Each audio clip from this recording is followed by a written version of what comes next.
Sulat niyo, ano ba yung mga bagay na inyong inaalala, kinakagalit, kinakabalisa? Ano ba yung mga problema niyo? At tanongin niyo yung sarili.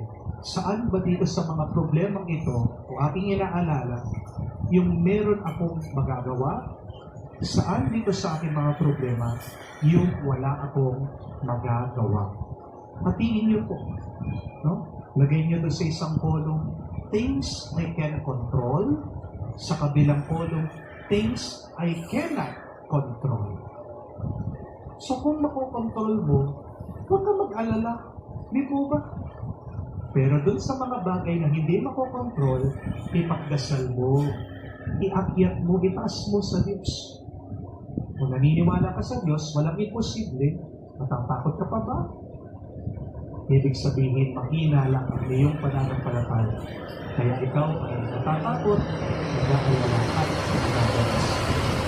Do not worry, my dear friends, because if you persevere, there is a grace waiting for you. God will give you eternal life. Sumainyo ang Panginoon. At sumaiyo rin.